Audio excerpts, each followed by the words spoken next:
getting ready to close the book on Dario's release. We'll have a lot to talk about a whole new... Scratch all that. That's going to the blooper reel. Got to at this point. Oh, no.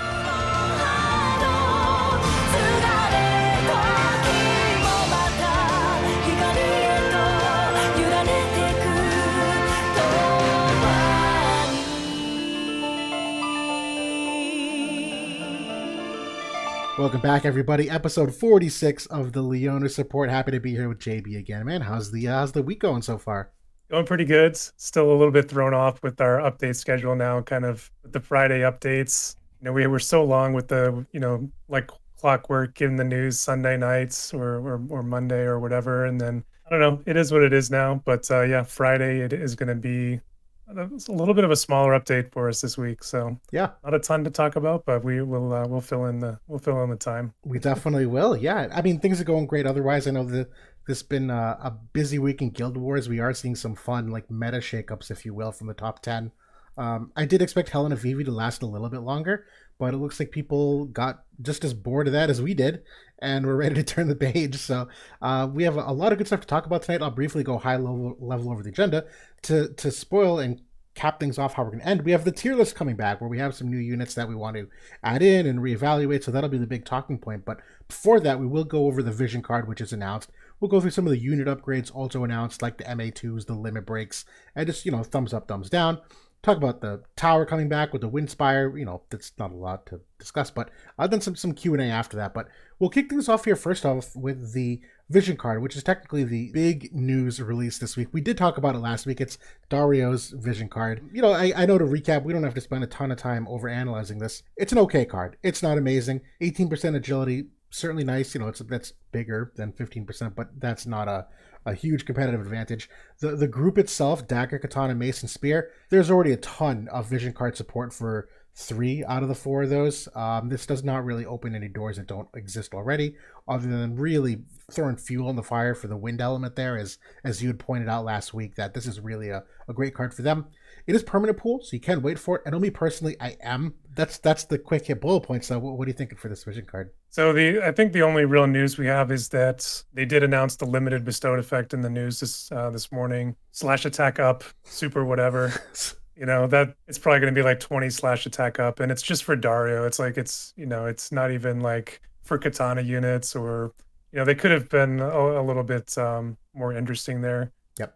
So yeah, I think that I'm probably going to skip this one. I like it. I'll be glad to pick it up down the road on like a 2K banner. Right. Or, I could cash in a bunch of my rare tickets and get it when it gets added into the pool. Either way, I'll pick up some shards for it, probably just to make it a little bit easier to build it down the road. Yeah, totally agreed. I mean, the only upside I would ever approach this with is what it might do for Dagger and Katana, where obviously those cards don't have the infrastructure that Spear and Mace do.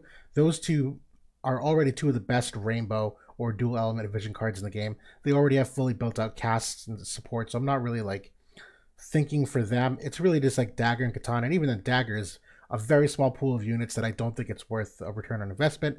And although Katana is slowly being, given some more love and emphasis, and certainly might throughout the year, I don't see this card having huge waves for like missing out on later. Like agility is always one of those ones that, unless there's other like something very special on here, agility is easily replaceable via a bunch of other vision cards. Yeah, same thing we said last week. I think if you're gung-ho for Dario, like if you're a big wind player, I do think that like using this as a secondary card instead of like the Black Rose Helena card, right? It's a pretty nice upgrade, but again, is it worth the potential 30K investment that you're dumping into it? I don't know about that. Correct, 100%. This is objectively way better than the Helena, the Black Rose Vision card. Obviously, way more attributes, higher agility retained, probably better stats as well. But yeah, cost, no. Good luck if you decide to pull it, though. Exactly, but we at least wanted to talk about it because it's obviously the newest content. But more fun, I guess, is that we're getting a whole bunch of unit upgrades. We'll talk about the MA2s first of all. Winged Sterne is getting one, and Raegen is getting one, where it feels like just yesterday these units came into the game. These units had very brief windows to shine. Some of them still obviously kicking around. We still see them used quite frequently. So this is nice that the unit doesn't have to completely die and fall into the abyss before they get some attention here. We'll start off with Sterne Wing of Destiny, though, and for his MA2, he's getting the critical evasion of 20. He's getting the extra accuracy of 10, the slash res pen of 20. I think that's everything. Yes, no numbers are getting upgraded here. What do you think about these 3 new attributes added for Wing Stern? It's okay. I think that the nicest thing here is the slash res pen. That was like a big deficiency for him, like unless you use some specific vision cards. So now I feel like it's less of a need for you to like really want that Final Fantasy 14 card. Correct. You know, with him getting this upgrade here, he does still have the buff and his sword as well that kind of helps him out. But I do especially like that slash res pen. I think that was one of his biggest needs. The accuracy is it's fine. You know, he's pretty accurate already, so that kind of is in his wheelhouse. And then yeah, the crit evasion, it's okay. How about you? What do you think? You know what? I don't know what else I would have given him. I like this a lot. I completely agree on the slash res pen. He's vision card dependent at this moment, and that doesn't feel good, particularly for rainbow stuff where that's usually a demerit when you have to consider a character needing a vision card to get any value. So many units have it baked into them now that you can kind of plug and play a unit in these teams without a ton of vision card support. This helps that, so I do like that a lot. The crit evade, you know what? It's fine. I don't know enough of the math on his crit rate, like how often he's getting crit hit, to really make a definitive answer on that. We've seen this kind of get a rise as of late in terms of being applied to buffs, characters having it, so it seems like a good enough power creep adjustment based on face value. Low-key underrated, though. I actually like the accuracy of 10 a lot, and go with me here. He is a very accurate unit. That is a strength of his that you can build him up to be very accurate, but in doing so, you quite often put on, let's say, the luck trust stone set on the left side, which we said that amount that's like 15% accuracy, right? That luck from the set bonus, like 15% set bonus. Yeah. So for like he's like around 190 or 180 base luck. So it's 18. I can count that right now. 27-ish luck for him. So 2.5 luck per act roughly. So that's about 11 act ballpark. Dude, if you're right, I think you're right. If it ends up being that close, I'm gonna be very impressed. I have my worksheet, so here's that. So it goes from 165 to 177. That's 12% accuracy. Very nice, JB. Very nice. Yeah. So all my building of these units stuck in my head. I love it. So we'll resume the edit. You can include your genius there, prediction in the edit if you want. So the luck trust stone set bonus on the left side, the 15% luck, equates to, as you did the quick mental math, roughly 11 to 12% accuracy. He's now getting this for free, which to me means you can likely go with like an HP set or defense or spirit set and not lose out. But you give him more bulk without losing the accuracy. The upside to this is that should there be some kind of small evasion power creep where, you know, the average evade unit gets 10% higher in evasion, you can go back to the luck trust stone set and he ends up still, you know, competing. But this is like low-key a bulk upgrade for him for me, where in order to hit those evade units, he does not require the luck stones because you can just use this. I agree with that. I think though that like my biggest deficiencies with Stern right now is survivability, like in the current meta. Like this is a unit that kind of ushered in the era of the extreme area resistance in the game that we have currently. And we know that area resistance isn't what it used to be right now, just due to all the new debuffs that have been coming in for the last couple of months. And him also relying on re-raise, you know, is a problem for him, you know, outside of being paired with 2 units in the game, which are either Vivi or Helena. So at that point, you're kind of relying on him being, you know, an evade unit, which he can be. You know, he can be a decent evader. So that's kind of my deficiency. I might have liked to have seen some unit resist, some strike resist, maybe something like that to kind of combat some of his biggest weaknesses right now, which is like strike and re-raise removal and stuff like that. I'll give you that 100%. The other one getting the upgrade here is Raegen, and for him, his big upgrade is getting the extra resistances here to slash and magic. He's going from 10 to 20. He's also getting double the amount of reaction block rate, going from 20 to 40, and he's just getting like a permanent 10% physical damage buff. I don't hate this one. This is still, again, MA2s typically don't like fix a bunch of units unless they give ability upgrades. They're typically like some stat power creep things. I don't know what it would take to like fix Raegen, because a lot of his problems come to like a lot of his abilities are a slightly shorter range. The height range on them is not ideal. He's very reliant on courage for his main survivability, which obviously has not fared well over time. But he's had kind of like this decent enough, I don't know, like anti-strike that they're kind of balancing out some of the resistances, and the damage increase so is okay. I don't see this really doing much for him though. I don't think so. I think these are nice. Like it's it helps him be a little bit more of a bruiser. It's kind of in line with what he already is. He does some nice damage already, and that's kind of going to amplify that. I don't know. We might see a small resurgence in Raegen maybe when Ildyra comes in, maybe. Mm-hmm. But I think for real, like these units here, the MA2s aren't saving him so far. I think waiting on LB upgrades for them to be like a meta consideration, I think, at this point. I agree. And actually, let me just make one other point. I actually do appreciate this a little bit. These, if you think of what his innate resistances are, 15 and 10, that'll bring him to 35 and 30. This to me is helpful against the imperils. That when you consider most slash AoE imperils are like that 38%, well, he's going to be now at 35%, so he's not going to go nearly as negative, provided, you have none extra. And the same thing with the magic, where Helena's limit break here has nuked people that can't maintain that bare minimum of magic res, that this will help a little bit of his survivability in the imperil side of things. So it's an important caveat, because I know that's like kind of like a minimum thing that a character has to have to really like be somewhat competitive. So that's my glass half full for it, but it's not great. I do like it because of his partner Howlet as well. Those are the two damage types that he imperils the resistance penetration. So Yep. That kind of really is their bread and butter together. Yep. Yeah. The thumbs up on that. And then in addition to those MA2s, we have a slew of limit break upgrades, but we also have a MA2 for Swthrt Miranda, who we'll kind of let skip the line for a moment here because it is technically an MA2 as well.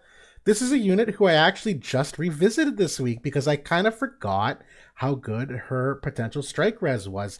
This unit, when you start gearing her with a whole bunch of different things, I had her up to about 70 something, 75% strike res. Unfortunately, it meant jack shit because her HP is still like 8,500 and still gets absolutely nuked with the amount of strike res pen. So I was very happy for 5 minutes and then very sad for 5 minutes. But we'll see if these MA2s and the limit break upgrade has anything to do to help this unit, who never really got off the ground, quite honestly. I have never seen Swthrt Miranda ever find footing in any competitive mode, even cost limited things. Other light units have totally edged her out. But she is getting the extra strike res, the missile res, and the 10% unit res. Also getting an upgrade here to the slash res pen, going from 10 to 20. I like all of those, quite honestly. I don't think it's gonna fix her, but that's actually some of the things I really needed from her, particularly the unit res. So I'm still copium on this unit. I think that puts her at 40% strike res just base, and then you think about like in a mono light team putting the Elena card on her 60. Correct. Yep. But Bahamut on her 75, and then maybe you have some equipment in there, maybe get another 7 or so. Yep. So 80 plus strike res.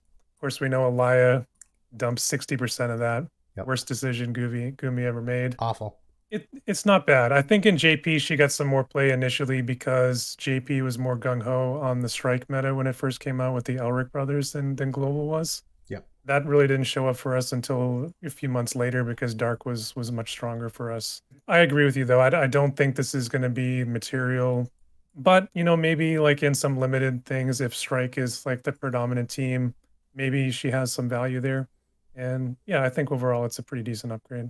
Definitely. But we have to also consider the limit break here, where she actually did have a fairly decent limit break in the past. It was initially the Spirit and Light Res in peril of 25% each. She's getting a cost reduction here, first off, going from 43 to 33, but she's also getting it to be upgraded to be a 100% hit chance and reduces the physical damage by 30% for 3 turns.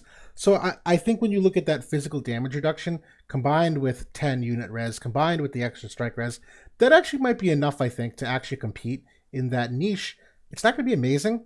It's going to be better though by a fair margin than what it is today, I think. It's always hard to tell if these are just a barrier or if it's the like flat 30% reduction. Yes. I don't know how much difference it actually makes, but you do have it for 3 turns instead of 3 hits at least. So I think that it is kind of the newer effect that they have been putting on units. I would agree based So off Raldor's. I think this is similar to that. did they give it a range increase? Did they Oh, it increase it did. by 1? They certainly did. It's now 4 squares instead of 3 squares. Again, that's all good. That like right down the middle what it needed. Yeah, pretty significant. I think a lot of times, like on newer units, they haven't been giving as much for the LB upgrades. Like you think back to like Queen Macheries was like really not much of anything for a unit that's not even a year old or maybe just a year old now in Barely. JP. Yep.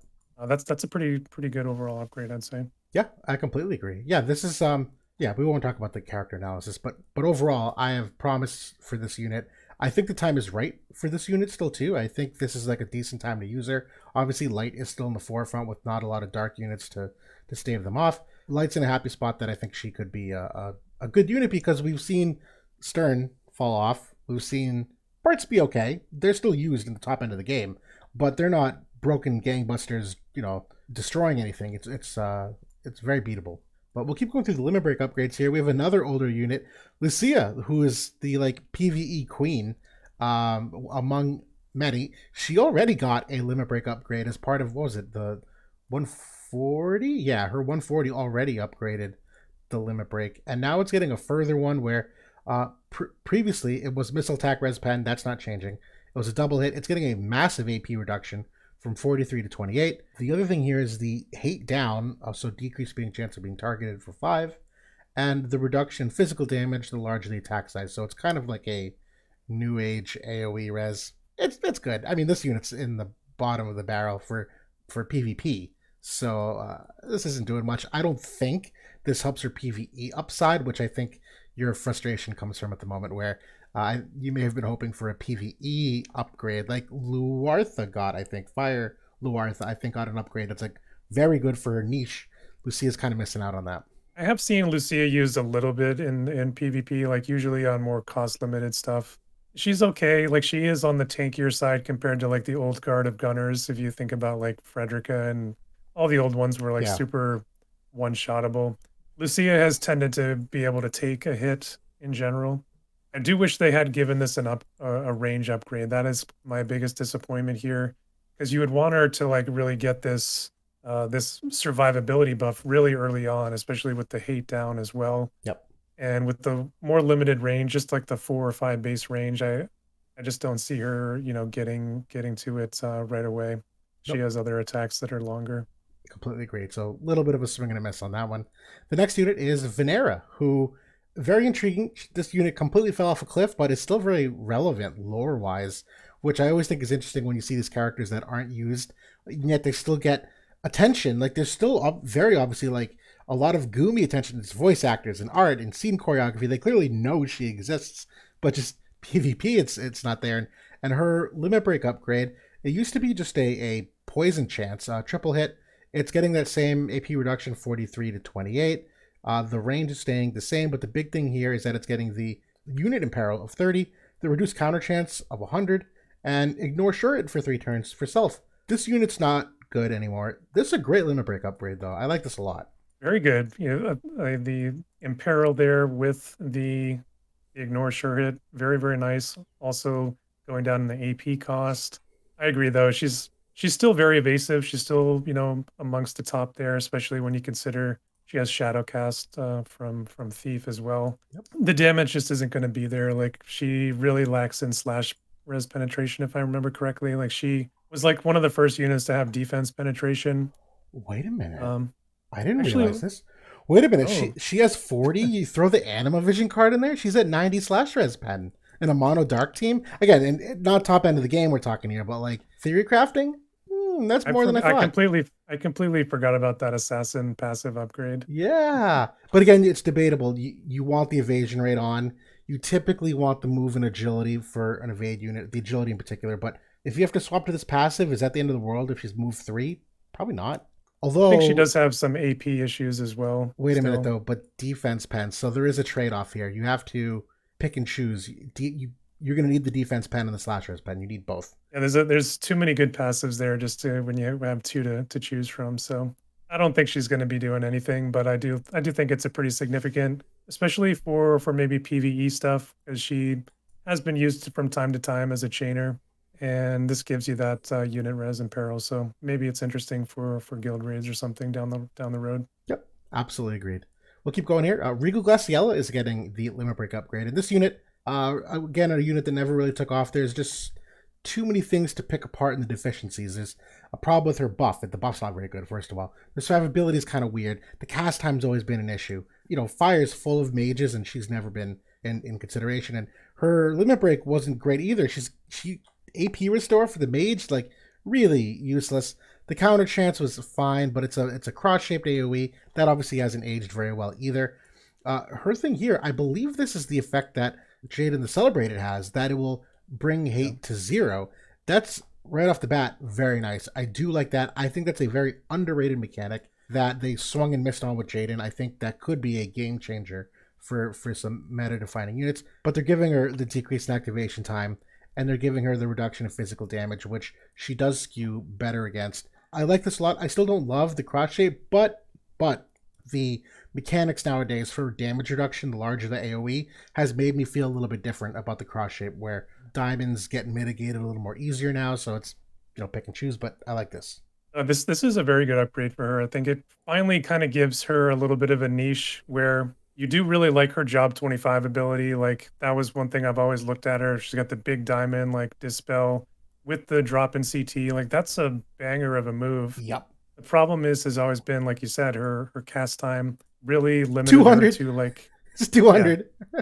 So she really had to use like Valifor like in pretty much every build. So at this point, she's got like 200 cast time down from her mastery. Her main passive has 150. That's 350. She's got a second passive that gets her to 550, which means that this will put her to a 1-tick zone after she uses this. And you can consider actually dropping the scholar passive and maybe bring in her accuracy or something else, because you have a trust stone as well that can I was just say trust stone get you to passive. 750. Yeah. So that gets her to instant cast after she uses this. Pretty Yep. nice, I think. Yep. I don't know. I'm not sure the survivability is enough after the the downfall of area resistance here recently, and that's the story for a lot of units. I do think the physical reduction helps her certainly. At 100 cost, that's really the tough part, because a lot of these older units, you think, okay, maybe in some cost limited situation she can, the upgrades are gonna give her a niche. Not when you're 100. Not when you're 100 cost. No cost limited situations. Yeah. There is a niche here, though, I think, for this unit, though. There's a couple of really nice moves. The LB, the Job 25. Maybe we'll see it if Fire Mages come back into play here. Yeah, definitely. I still think this buff is a huge swing and a miss that needs a rework top to bottom. It's absolutely awful, and it's the only TP buff ability on the job. So there's no alternative other than, bro, I don't even know, Protect and Shell. Like maybe some of the Scholar. Like that's not good. So regardless, we'll keep moving on here. Swthrt Salire, who has been gone for ages. I've not seen this unit get play in quite some time. The limit break upgrade here is going from a dispel and the CT up. This was like, good thing back in the day, and still technically is, but she's getting 20% magic damage increase for 3 turns. I already do like that. The other thing is the reduce the magic damage 3 times. So that's a barrier, I think, based off the wording of this, and obviously the percent as well. I think this is the same obvious mechanic as the Shadowlynx unit got recently, where this is a mistranslation of the reflect rate. It's basically a reduction in their buff potency. And the buff weakening. Yeah. This is an exceptional limit break, except for the fact that it's single target. Yeah, I mean, if you think about this going on to the tank, like they're not really doing a lot of buffing at that point. Maybe they get one casted on them from the backline, maybe. Well, yeah, that does. I think the nice thing about what Shadowlynx is, it's more of I think hers is an AoE, or it's a select 2 or something like that. So you at least can hit a couple of different units. Still pretty cool though. It's still pretty decent. Like this unit can get pretty high magic. So like getting the 20% increased damage, she can potentially blow somebody up pretty good. I don't know. I don't think The magic damage barrier of 50% will stack with her. She has a 50% from her main job physical barrier. Yes. So that kind of gets her 50% in both, which is kind of cool. Not sure it's enough for her. Yeah, I'll say that right now. The HP is too low, I think, for Correct. this unit. Absolutely agreed. Yep. But yeah, we'll keep going along here. Swthrt Ildyra is getting a limit break upgrade, and this was notoriously a very good upgrade. It's getting a slight tweak here where the modifier is getting that scaling effect based upon the number of people in the AoE, which it's a large diamond, so you're likely to capture a lot of them. It's still having the decrease CT of 50 and the increase, but she's getting an increase evade rate of 25 for 3 turns to start. I really wish it was nullify sure hit. I don't think she has a problem with her evade rate, quite frankly. I just think there's enough guaranteed hit that she just gets hit by too many things.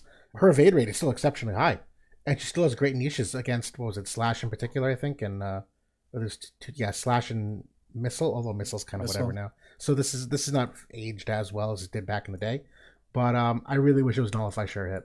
Yeah, kind of tough. They did decrease the cost of it by 10 as well. Good call out.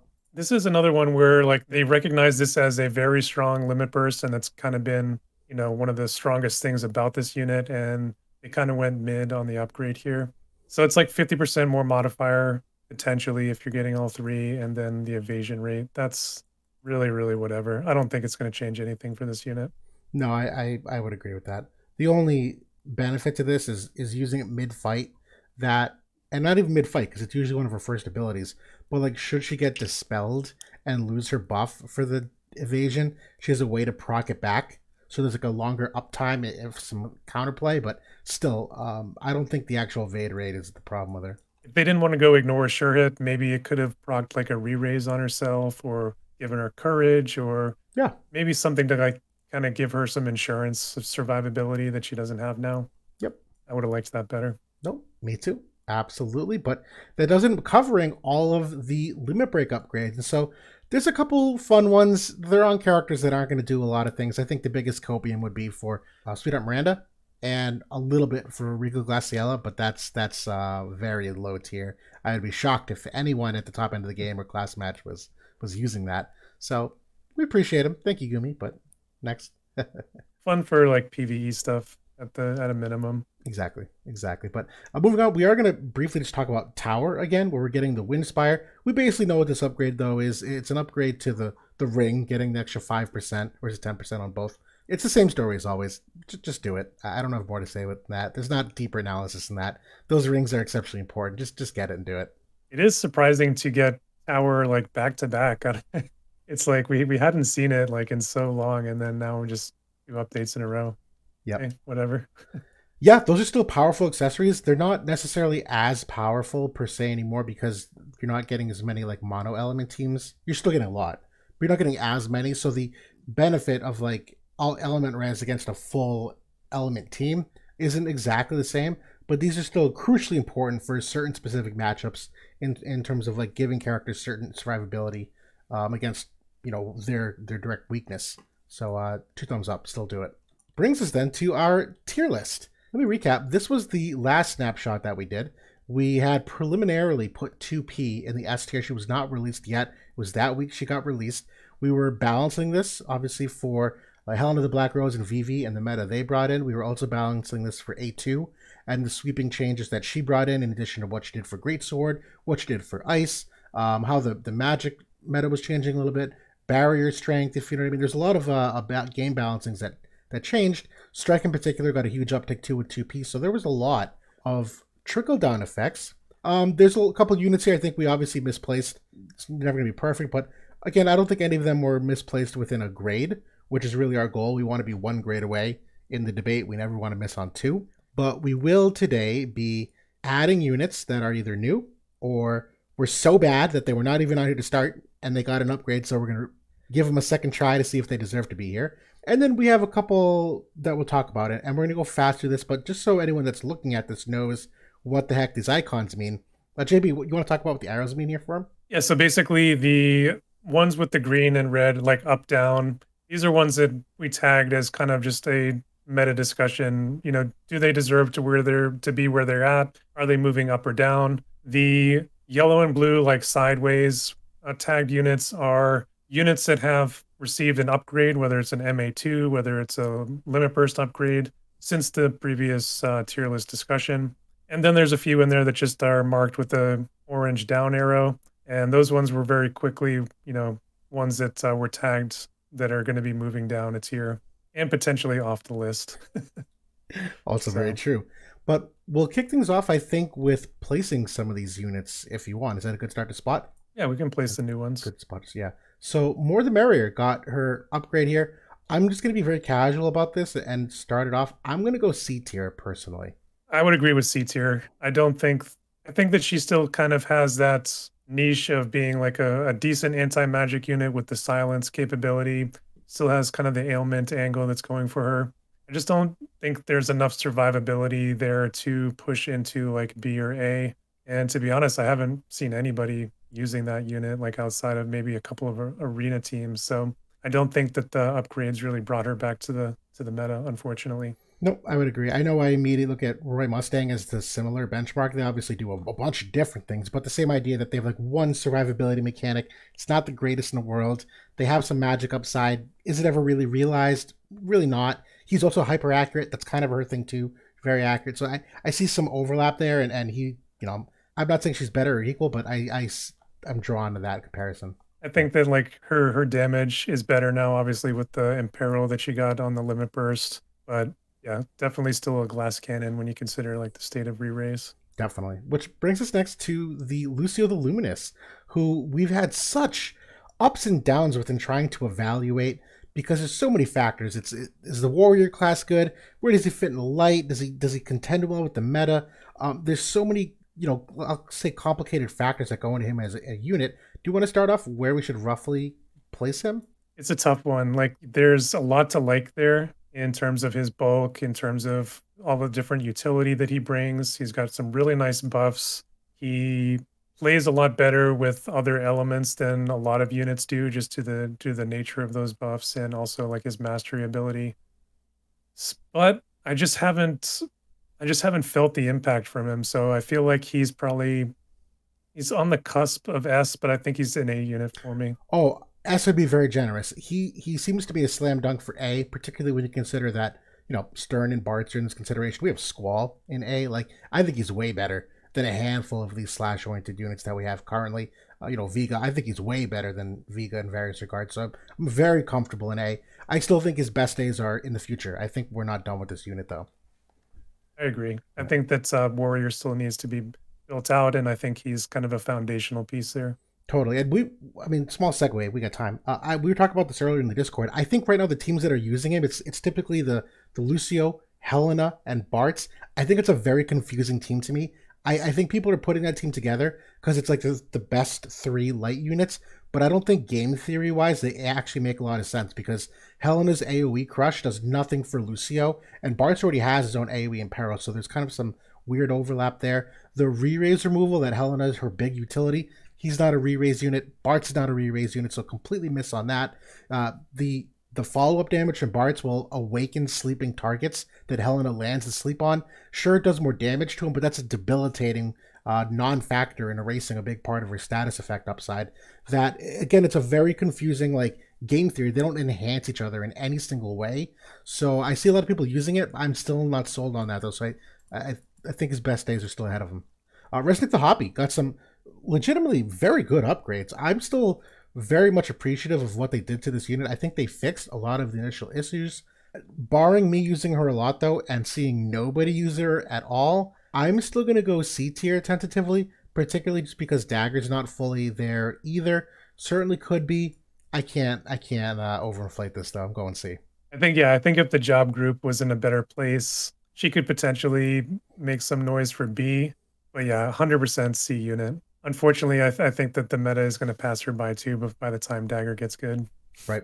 Yeah, I agree. But still, good unit. I'm not giving up on her. Oberyn might be a controversial one. He's similar to Lucio, has had some very large swings in our testing in results. We've never seen him really taken off, and the timing of him coming in with the magic meta starting to subside a little bit, he never really got that hard counter impact that some of these units like. Winter Raft did, where the timing was like spot on perfect. Obviously, Catan is a little bit early with Dario just getting released. The vision cards are just starting to continue to come out. I know I just did a Hoppy Resnick, but I'll kick off Oberon. I do think he's A tier capable, though. I think he's got the bulk, he's got the penetrations, he's got the utility.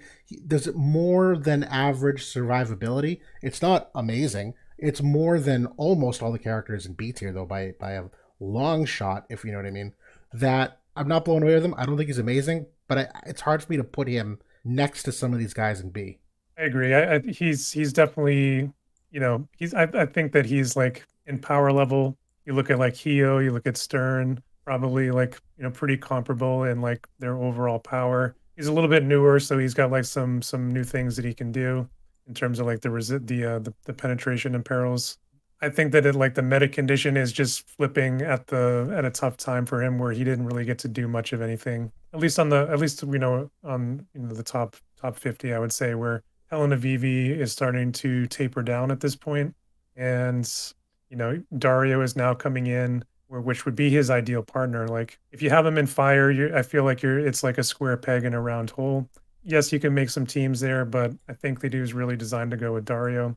Maybe we'll see some of it as we push forward here, but like I said, I think Magic is starting to taper off just a bit right now. I would agree. And he loses in that strike matchup straight up. So if strike is going to continue to be an S, that has a directly proportionate impact on his value of usability. So yeah, another consideration. Brings us to Nivlu, who got a very special limit break upgrade, who made a giant splash on the JP side of things where she was walled at the top end for quite some time. We are both in the consensus, I think, though, that it was very matchup and schedule specific of why they were walling her, that it was, you know, just a matchup thing, not a power creep thing or power level thing. We have not seen her at all, except for maybe one day, I think, in global. Where do you think she starts off here on the tier list? I did see her a bit in class match, and you're right, you did. Yep. Obviously, like in the hands of like a manual player, it's much different. It's, you know, just like Summer Jaden is extremely powerful in manual when you can get his slow off. A huge diamond slow with the big break on it. Very impactful limit burst, especially at the range that she can throw out. She still does have like the time mage niche. I don't know. I feel like it's potentially C. I just haven't seen it enough that I feel fully confident in that. But I wouldn't. I don't know if I would go as far as D, but I think C might be good. I love C for her because I look at some direct comparisons in C tier and Rugia, and she's right there with them. Those units are not miles ahead better than her. If I look at D tier, Fred and Lucia, she's way better than them in my opinion. That I think she could easily contend in our C tier, which is going to be moving around a little bit. There's obviously a lot of down arrows here, so this picture is going to clear up a little bit once we end up moving those units in just a couple minutes. And that's purely on one fight utility. Like that, without the limit burst, this unit was not on the tier list at all, and she still wouldn't be if she didn't have that. So correct. But that's a game-winning limit burst, definitely. Yeah, 100% agreed. The new Shadowlings unit was exceptional in limited Guild Wars. That map was perfect. Tough though still. Bo's gotten some good vision cards. I'm a little mixed. We've not seen her in regular Guild War a ton.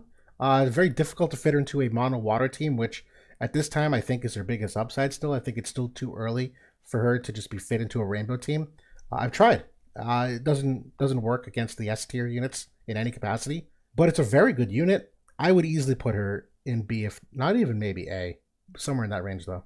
Minimum B. Yeah, minimum. Like I think that she's, because who do we have in B? We have Irvine there for missile units. Is that the only one? Jaden we have in there. Is it just those two? I think so. I think she's better than both of them. I think so. Like the utility is so good. It's just that, you know, like all missile units, they're kind of dependent a little bit on the map and kind of the team compositions you can put them in. Yes, we're gonna have to come back to her though, because we're gonna evaluate a couple other missile units who might change things there. Yeah, we'll see. She's on the line. It's on the line for sure. Salire limit break upgrade coming. This is a D tier for me. I can't move her out of that. I agree. D tier. She gets on the list though. She wasn't on it before. Yeah. The Water Veritas unit, which we will talk about toward the end here as part of our Q&A, we've seen preliminarily some of the kit. There are still pending upgrades like the limit break. I don't think she has the 140 yet, if I recall. So very early to place where she might be. I'm just going to ballpark the A, though. Like, it's very rare for a brand spanking new unit to come out and be worse than an A, in my opinion. I mean, they just, like you said, no 140, no limit burst yet, which we know that she'll be getting over the months. become. I feel like the kit is solid enough, like anti-magic, that she's very similar to like a water Sottily, in terms of like some of the stuff she's trying to do with buffs. I think that she's right there in A tier. Yeah, absolutely. Dark Shadow Lynx, who is everywhere at the top end of the game. We had some fun debates over the past couple weeks on her actual value and where she fits and who do you sub out. There's still a preference, I think, for which teams we build for, but it's hard to say where she starts. Where do you think we put her to start here? As she goes in A tier for me. Me too.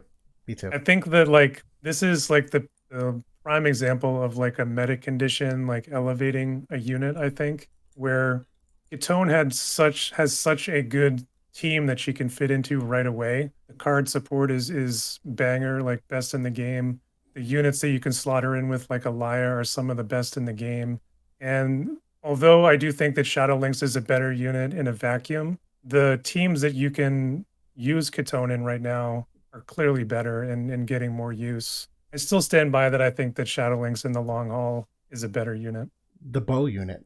Yeah. Yeah. Sorry, I'm just making sure that was Shadow Lynx is better than Katone. Yeah, in the long run. I agree with that statement. Yeah, Ketone is just, it's a perfect timing for her with the current strike units that are out.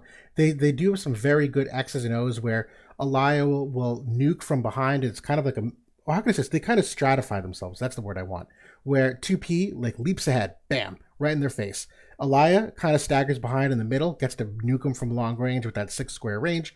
Ketone with the shorter range stays way behind and ends up kind of like being a unit that you're not ready for it at the end of the fight. You think you're about to win, and then Ketone just comes in and just does like a double hit with the haste to herself, and all of a sudden you're getting lapped in turn order. There's a weird chain, strike chain that's accumulated that you weren't ready for, that Ketone just comes in, and although her attack's not amazing and it's whatever, when you're capping like a 4-hit strike chain, like you got 2-piece limit break and then Ildyra and then Ketone, like bam.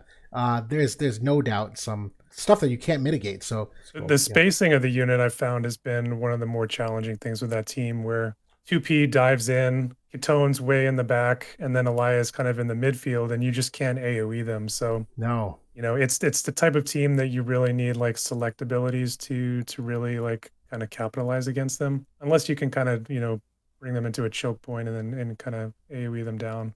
Yeah, it's been very strong, no doubt. Totally. And the fun thing is there's like some hate juggling that goes on, where obviously 2P is usually like the first one to generate some hate with the attack, but then Ildyra will get brought down a card, so she gets hate down, but Ketone has -5 hate to start. So all of a sudden the hate's kind of juggling around, so some of them, like, you might not get the kill shot on them because the hate changed. And it's very cool to watch operate. It's fun. Which brings us to Dario, brand new unit released here. I'll let you start. I know what I want to do with them, but I'll let you put the grade out. It's always tough when these units are kind of just released and we haven't seen the results yet, but I feel confident on paper and kind of the preliminary stuff that I've done with him that he's an S tier caliber tank. Completely agreed. Yes, no doubt about it. That his even in the matchup with A2, there's been many instances here. I love it. His limit break will render her useless, where a lot of times she'll frontline, he'll just come up and bam, berserk her to start the fight. All of a sudden, Ice Unit isn't so scary. And to be fair, he does have enough in the terms of like the AoE damage reduction mechanic that her best abilities are AoE scaling. So he does reduce that by a substantial margin. And he does have a counter ability that can reduce the damage by 30% should it proc. And there's a couple things there. His HP pool, quite frankly, is also high enough that he can take a hit or two. She's not nuking him. I'm not scared of that matchup. I'm scared, don't get me wrong, but like this counterplay. His resistances, he's got slow res and a little bit of poison res for Astrius. Like, there's a lot of good stuff there. Yeah, I mean the aura, we've seen it before with Freyavia. That aura was enough to kind of put her into our A tier for a while, and he's got all that and more. And that win team, I think, is scary. Like when they kind of rip off those chains. And I feel like it's part of the reason why we've seen the shift away from Helena and Vivi. Like this is kind of the last straw. Obviously, he's not very good against Strike, but he's very good against all those mages out there. So he's kind of like I said, the last shoe to drop for this meta shift that we've been currently seeing. If I may, though, he's very serviceable against Strike. If you like, I have a team that I love here, that Dario, Glaciella, and the Veritas unit. That team can beat a Strike team. Now, it's not a clean 3. You're not going to 6 a Strike team with that. But he does enough to allow Glacy and Veritas to do their job. Obviously, they render 2P pretty harmless. that you just have to get a little creative where Elia removes his re-raise. To get around that, I honestly just turn that buff off. I've been getting very creative with TMR usages for him, where like element res TMRs or unit res TMRs. Like there's other buffs that are viable for that matchup. Can get some unit resist in there or element resist. There's all kinds of stuff. Exactly. I think the re-raise is like that's a definite you want in like the black mage team where you can easily protect it. Yes. Outside of that, yeah, I agree. Turn it off and use something else. Good point. Yep. Which brings us now, that's all our new units. We will kind of do a very quick like up, down, stay the same for a lot of these predetermined units. Then we'll kind of ballpark where everyone ended up. But let me start briefly with the down arrows. We'll clean this up a little bit. Yurima is going down. I overinflated her impact. I was completely blinded by AC Crimson in Arena, who likely has her max reincarnated, which is overinflating the results I'm seeing. Still a very solid unit, not nearly what we thought though. Farm is dropping, PvE only, more. Unfortunately, she had a window of opportunity with the magic meta that never worked, so if it didn't work now, it's never going to work. Barret, despite a nice meta, still does absolutely nothing. The Final Fantasy 6 units here are rest in peace. Kayn is just not nearly durable to do anything and has no place in any Pierce team whatsoever. Just not good enough. Elsarel, we are going to move down here where does still have a good niche and some good things, but just not high impact. Stern, kind of the same idea. He's got some good utility, good evasion still.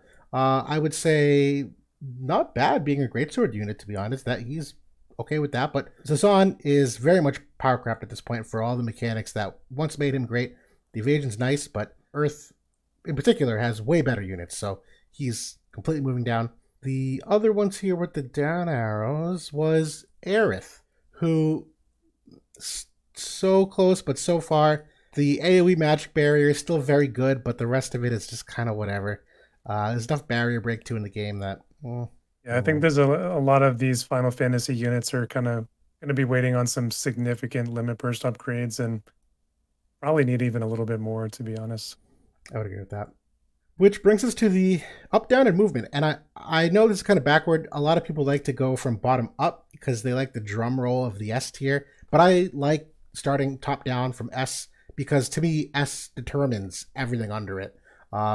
You don't start with the bad units and work your way up. You work with the top units and explain why and let the trickle down fall. So there's a lot of units here that we're still very comfortable in S tier that I don't necessarily think are debatable. We still see them in top end play in all or areas of the game, free match, guild war, arena. But up, down, stay the same. Flag bearer Glaciella. I think like she's definitely feeling not as good as she used to in some regards, but I think that Dario is going to give her enough of a boost, and Veritas gives her enough of a boost. Spear is still strong. That I think I still feel good that she stays for now. Completely agreed. She's an excellent unit with no significant weakness. Maybe some unit res. That's like maybe some, you know what I mean. Like she's got everything still. And Pierce team, Win team, it's all there. Bradley, up, down, stay the same. It's been tough for him because he really struggles against Helena in particular, who can get rid of his courage so easily. He's still so good though. He's another unit that like he's got the accuracy, he's got the extreme firepower, he's got the speed factor. And I think like if the Earth evasion hadn't come back and 2P hadn't come in, he would be an A unit for me right now. I still think he's right. He's right on the line for S. He's a low S for me, I think still. I agree. There's fewer ways for him to dominate, but to me he's still superior as a top tier slash unit that I compare every slash unit to. He is the bar. And other units have fallen. Swthrt has fallen, who was once formerly the bar. I don't think there's a better slash oriented unit in the game other than Astrius. Oh, 2P. I'm sorry, I'm lying here. 2P and Astrius are better. A2, thank you. A2 and Astrius. But he's again not in that same ilk, but not far off. He's way better than everyone else here in A. Raph, up, down, stay the same. Can I start this off? Go for it. I'm going to stay the same. You know why? Because we think that she's kind of like a lateral move with Dario in the VV Helena team. They offer two different things. I still think she's perfect as a mace rainbow tank. She's de facto the one you want when building outside of that dark. Still excellent, obviously, in the staff mage overlap. I still think she's a staple unit that, people are going to go away from Helena VV, but that's the good thing about meta shifts and swings. if people forget about them and all of a sudden stop gearing magic res and stop gearing stun and sleep res, well, you're going to put together a Wrath Helena Vivi team. It's going to be just as dominant as it was because you're just completely on the back foot. We've adjusted for them, so I think that's why she might feel weaker. But I think in a vacuum, when you just say like throw random teams in there, I think she's still a core piece of a lot of the S tier. I agree. I think it's getting close for her though. Like Yeah. it's not feeling as good, like you said, and there's a lot of reasons, but I think it's still good enough that she can stay. I agree. Yep. Which brings it to or real quick, we'll look at our S tier. Everyone here we're cool with? I'm cool with. I don't think anyone should drop. We'll go through A though to see if anyone should go up, but I don't think S should drop. All of these units are regularly getting used, even at the top end of the game. All very strong in their own ways. Other ones that are getting close for me, I would say, maybe Charles and Lucio are Yes. are another two that are falling close. Yes. Still very, very good though. But yes. We'll revisit it in a month or two and see what they're looking like. Definitely trending down. They're still there solidly, but we've noticed that their impact isn't the win condition as much as it used to be compared to other units. But brings us to the A tier, and we'll go Sterne here, who's getting the upgrade. Stays the same, up, down. What are you thinking for him? I think it's enough for him to stay, like getting the boon to slash res pen. He's still getting used in the top 10, even in the top 20. Very, very high pick rate in that Helena like evasion team. Still around. He stays. I agree. King Mont, up, down, stay the same. I feel like he should go down, but I still like him a lot more than a lot of those units in B. It's tough. I say stay the same. I've used him extensively. He's very good. He still has so much with the all element res. His heal back is still good, barring any healing power down. I think people forgot how varied you can build him with Shikuchi, with the agility passive, with the claws toggle on or off. That limit break of his is still, bar none, one of the best in the game that you just go in and win on an AoE berserk, and obviously the physical mitigation that goes up. You have A2, who obviously does very well with. The one big thing is that he does not have a lot of unit res or AoE res compared to some of the normal tanks. I've noticed him getting absolutely obliterated by Astrius of the past with the follow-up damage of the limit break. Because King Mont's unit res is not all that great, man, I've seen that follow-up attack hit him for like 4,000 or 5,000 damage. Doesn't feel good, but he still is right there for what he can do, particularly because we're going away from the magic meta. I've been using him as a 30 faith tank this whole time. I'm doing fine. It's getting close for him to drop, but yes, yeah, I think it's okay. Like he's still got the evasion angle, still maybe as a piece going forward for the warrior group, as that continues to get fleshed out. So yeah, that's fine. Completely agreed. We'll go back.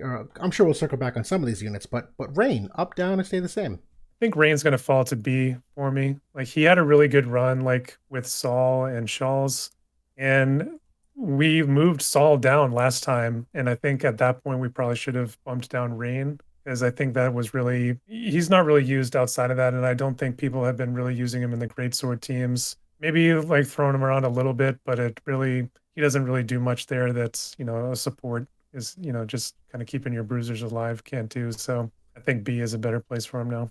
I completely agree on all points. Still an excellent tank, but shifting out of his niche. Raegen getting the upgrade here. So up, down, stay the same. He stays. Stays for me. Okay, I'll let him stay. I'm comfortable moving him down. I've whiffed enough on all my testing with him. I've never seen him have a place to shine. It was very briefly with Summer Glaciella, and none of that was his own fault. That was all her. But we've seen Howlett still be very strong, and Raegen is not there. I had some copium with the amount of defense pen that he had as an advantage early on. It's not a significant advantage anymore. There's just a lot of deficiencies. The Chakra impact never really came to fruition. He's still great as Sword Red Mage, but I don't think he's a top 3 Sword Red Mage, and so he doesn't even make it in that job category to me when you're making a Rainbow team. Very difficult for me to see where I throw him into a team as opposed to anyone else. And we're in an A2 Ice meta, a slash meta, and nothing. You know what I'm saying? The range definitely hurts him quite substantially. I think that he's a little bit better than like some of the slashers we have in B. I agree, but I think even them, I'm comfortable starting to create stratification and space it out a little bit. Okay, well, let's put him on the line for now and maybe come back to it. I'm comfortable with that. Yeah, I don't think he's bad, and I'm okay leaving him in A. And even some of these other units in A, I think we should start to adjust as well. It's not just him. I was just going to circle back on them because we have these other ups and downs, which we'll keep moving for now. We have a lot to go. We're at 1 hour and 3, so we probably should pick up the pace.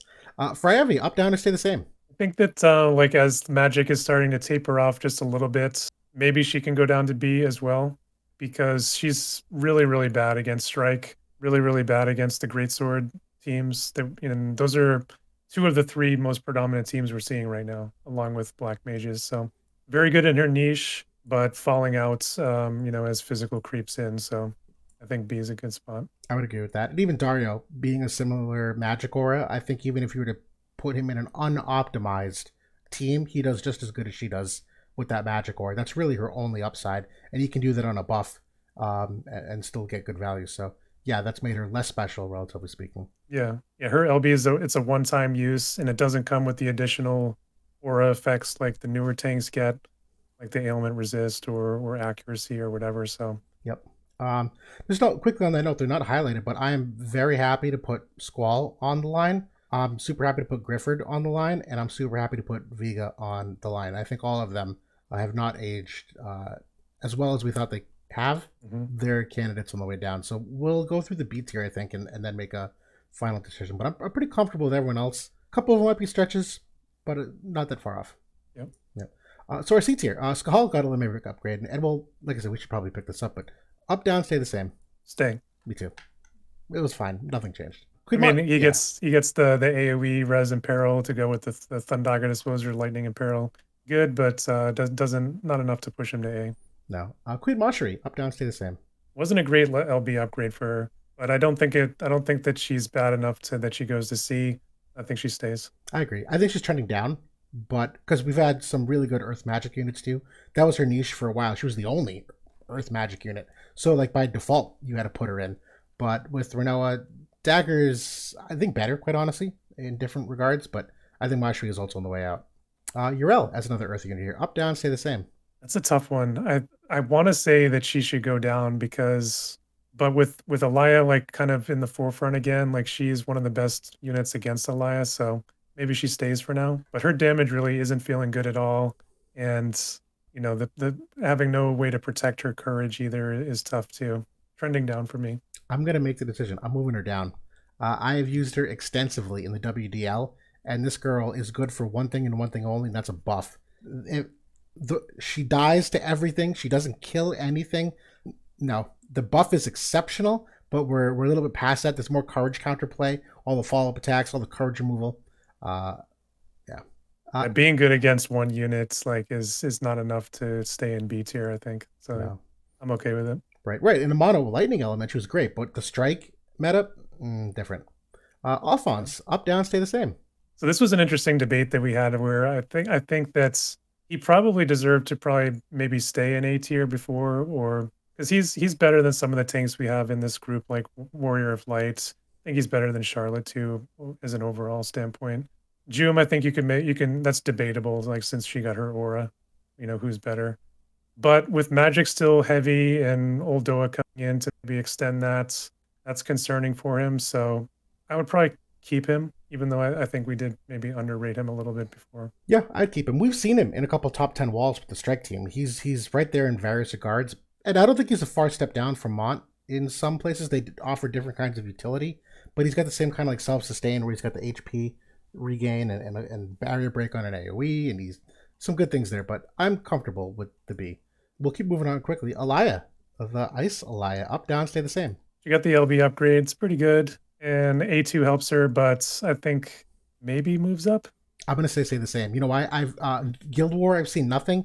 I've seen a ton of her in Arena, and I beat every Arena team that has her in it. It's not nearly competitive to when you're using these tiers above. I've beaten that team handily on several occasions. I have seen it in a couple of attack iterations where she's been pretty solid. Maybe not quite enough to go to A though. Yeah, she can stay. It's fine. Warrior of Light. Down. He's like a one trick with just staying alive, and that's really all he does. I don't know. Yeah. I think there's better options. It was okay for a while. It hasn't aged as well. We'll say that much. Swthrt Ildyra, up, down, stay the same. I think she stays. I don't think we just looked at the LB upgrade. It wasn't really much. So nope, I agree. Resol, up, down, stay the same. So she had the nice weapon upgrade, and we talked about her MA2 last week, In a vacuum, it's like a significant upgrade because you had the skill upgrade in there as well. I don't think it's enough to get her to A though. I would I agree. think she stays. She's not far off though. She's trending up. All these units have been down. I think she's going the other way. Could be a nice piece for Dagger if it ever gets built out. Yep. Charlotte, up, down, stay the same. She's going down for me. Same. There was a flash in the pan where, on an off occasion, did well in the Magic meta. Obviously, there's superior options at this point. Just okay, but not aging well as time goes on. I'm cool dropping her. And on that note, do we want to make the formal vote to drop some of these slashes down to B? Vega for me should go down. Yep. 100%. Never have I seen him doing much of anything. Squall. I've seen less Squall than Vega. I've seen more Vega than Squall. The copium is running hard for Squall in the community, so it's tough for me to want to put him in B. But maybe it's deserved. I don't know. My big thing for Squall still to this point is that slash and peril does not have the same impact it once did. That was an overpowering slash and peril at one point. With the amount of debuff resistance in the game, in addition to what the slash res already is in many regards, he's very reliant on the Esther card for the slash res pen, which limits him to mono lightning, which obviously is like a yesteryear approach to team building. He does have a decent enough strike niche, but strike is like way passive at this point. Like no one's using Squall to counter strike, so even his niche I think he's missing out on. And Knights is kind of in awful. A holding pattern. Yeah, not awful. I'm sorry, yeah. Holding though. Like there's quality pieces there, but it's not enough to like make a mono knight like competitive, not cost restricted team. So yeah, I think that's okay. He has potential though that he can move back to A very easily. Yep. Yeah, I'm comfortable with Raegen here. Like he's on par with Vega and Squall. They're fine. They're not. You're not building them though. They're not in a team staple. See, the thing is with moving some of these units down, it's like then you start to question now some of the units that are left over in A. Correct. It's like a domino effect. Like, and it should is Summer Jaden still deserve to be hanging around there? Does does Hio still deserve to be hanging around up in A? It's a good question. So yeah, maybe some stuff to revisit for next time. But yeah, Grifford, I think like the one hesitation I would have is that he does have a cost angle to him that I saw him be very effective in the most recent limited guild battle with the heavy cost restriction. That yeah, like he has some deficiencies, but I still think like he's because of his cost, I think he stays. I agree. I saw more upside for him with A2 coming in that I haven't seen. So that's where I think I had my initial hope. He's got a barrier. She can protect it. He's the tankiest ice unit around, but we're about to get Ildyra. There's other better greatsword like teams than the mono ice angle that he has, so it never came to fruition, but that was kind of my initial angle on him. But we'll keep going here now. We'll go into C. We'll obviously shift around some of these B tier units that I'm sure are out of place. Regal Glaciella, up, down, stay the same. I think she stays. I agree. I think she holds her position. She probably was in danger of moving down, to be honest, if she didn't get a nice upgrade, and thankfully she did. I agree. Ketone, up, down, stay the same. So she had the LB upgrade with the ignore sure hits, with the unit resistant peril. Nice upgrade, kind of similar to what Vinera got. I think she stays. I think she's just kind of, a survivor type unit. Yep. Can't really do much damage, but it's whatever. Yeah. I don't disagree. Swthrt Miranda, up, down, and stay the same. Probably stays for me. I think there's potential, like again, due to the cost factor with her, that maybe she could inch into B for me, but I just haven't seen it yet. I agree. Her survivability is not enough there for me, and the results I have do not lead me to believe she's on the same tier as the B units. Which brings us to Eliza, who had the limit break upgrade. Up, down, stay the same. I think she stays. She just gets one shot so easily. Yeah. This was another unit that like was gangbuster in the most recent limited guild war. That map was like so good for her and like the ice missile team. But if anybody touched her or breathes on her or looks at her, she's dead. Yep. So, yeah. Yeah, that's what it is with her. Totally. Mashri, up, down, stay the same. She stays. Her LB upgrade was not very good. The LB itself is still good, but they should have like increased the range on it or something. Yeah. So still like a decent limited cost pick. Totally. And then brings us to D, and again we'll reevaluate these tiers in a second. But Raldor, up, down, or stay the same. He like barely is hanging on. Barely. It's a good limit break upgrade, but this unit, Raldor, is not significantly worse than the other units that are in here at the moment. He does have a niche that he is more anti-physical. Still one of the best like anti-missile units now that we've gone away from the missile penetration. levels that were prevalent for a while. He's the only fire strike unit, so that, if you want to talk about strike, rising tides kind of lifts all boats. Like he's buoyed by that a little bit. Yeah. So I think like the big shifter was B because we had some units go down there. So do we think anybody else needs to get pushed out? I am currently okay with B. The only ones that seem on the fence, Miranda, actually a little bit on the fence.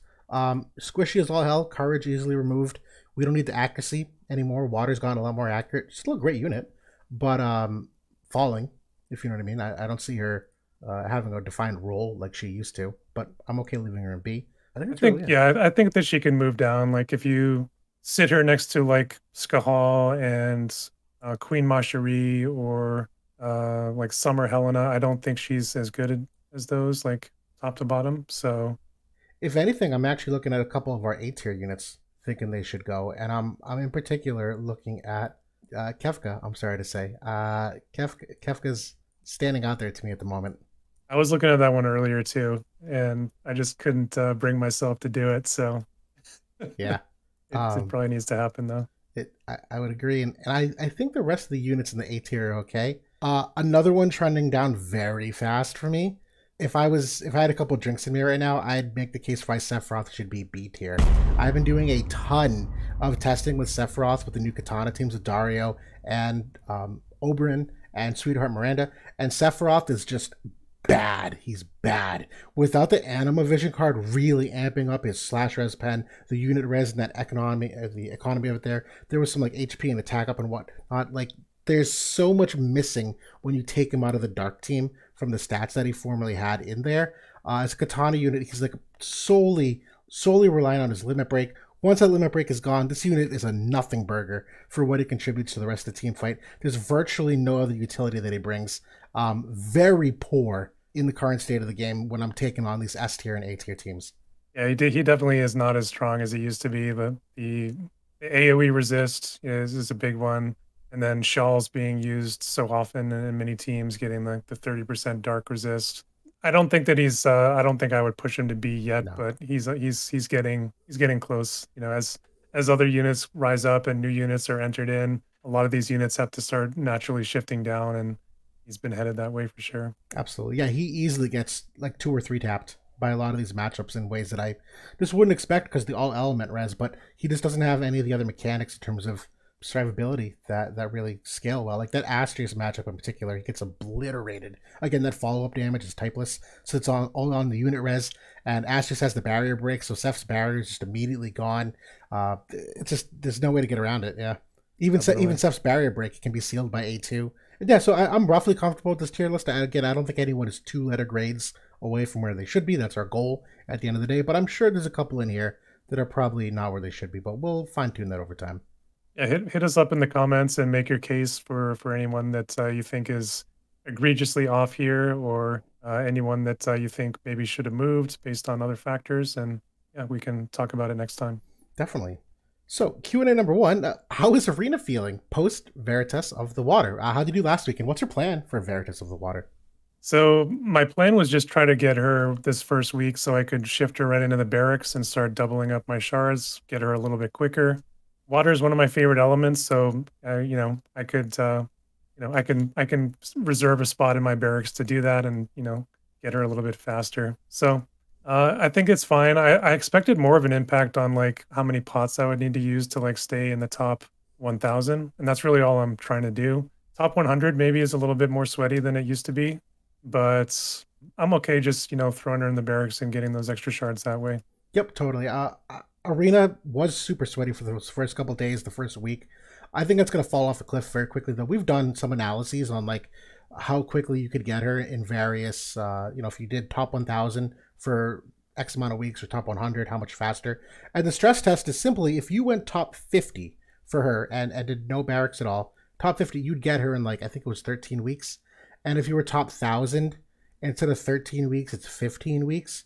So you're talking about, do you sweat and grind and spend all your Viz winnings in reinvesting into refreshes just to get her 2 weeks faster than just like very casual top 1000? I think a lot of people have come around to that answer that no, really, really not worth the time, the Viz upkeep, the bonus unit upkeep, you can use some sub bonus units, but that just means more refreshes when you're not getting the maximum points. So like, I don't think for 13 weeks straight, people are going to be pushing top 100. I think it's going to fade very quickly. And that's my thing. I'm top 1,000. I'm cool with that. Arena really doesn't feel terribly different now a week and a half after the fact. I do like having something to work for and look forward to there. I think that is a nice add-on to the game and something, I can check in on my medals and see how I'm faring towards the goal. I think that is it's nice to have kind of these gardening projects in the game, and I appreciate it from that angle at least. Yeah, 100%. I know a lot of people were mad that they had to wait for another unit, but like it's legitimately a free unit. Like it's not a huge wait. I'm okay with it. And I would expect more of it because it seems like, whatever the next Veritas is, I'm sure it's going to be tied to some other game mode that maybe you don't like. So gear up for that. I would agree with that. This is another question from the comment section. It's more of just like I'm curious. Do we know if damage mitigation auras will stack? And I just tested this before the video. Auras of the same type will not stack. So a Dario aura with the Freyavia aura of magic down does not stack. It's just the higher of the two, but they're both equal at 40%. But a physical aura will stack with a magic aura. They're completely different mechanics, completely different buffs. There's nothing about them that intersects that would cause them to not stack. And the answer is yes. We tested that too.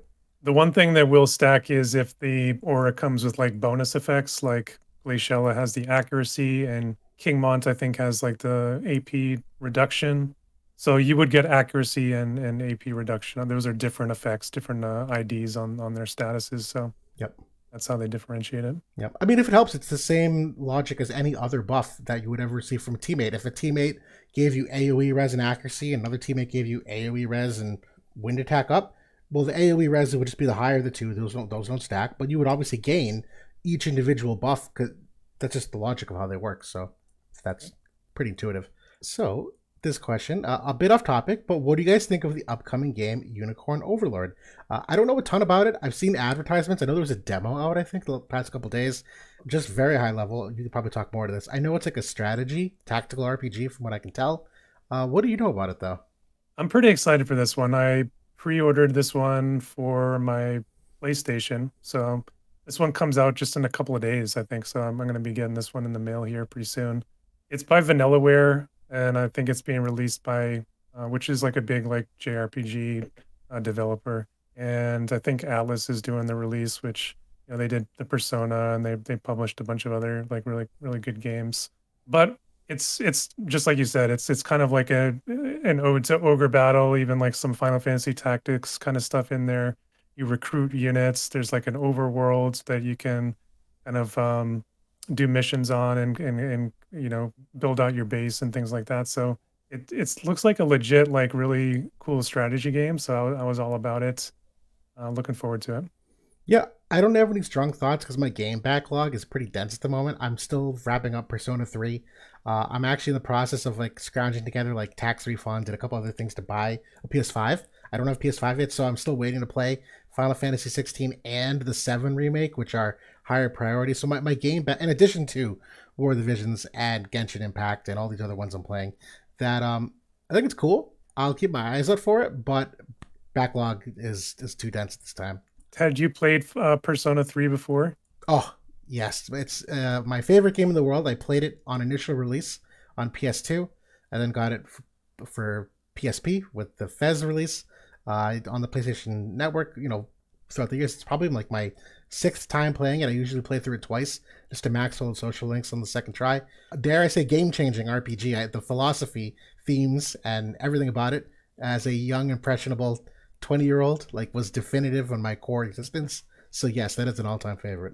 How about you? Nice. I've been playing through it too, and I hadn't played through it before. I've only done 4 and 5, which I love them both. So I've been enjoying it. Where are you right now? I'm still very early in it. Like I'm only like on maybe like 30 levels into the tower, 30 or 40 levels into the tower. So still relatively early in the game. Good stuff. Yeah, hope you enjoy it. That's a very fun game. It's not nice balance of like a dungeon crawler, and I like that you can set the difficulty. I play on the easiest mode possible because I don't want to spend all my time doing dungeon crawling. But yeah, the social links are amazing. The storyline, the music is fun. It's good stuff. Yeah, it's great. But yeah, that's everything we got now. Again, relatively light week, but figured fill in the time with the rest of the chatter about upgrades and tier lists. But hope you enjoyed this. Per usual, comments always appreciated. Keep those Q&A coming. We love those too. That's the best part about the podcast, in my opinion, and or one of them. But that's it. Anything else you want to add? Nope, that's it. We'll see you guys next time. Have a good one. Have a good night.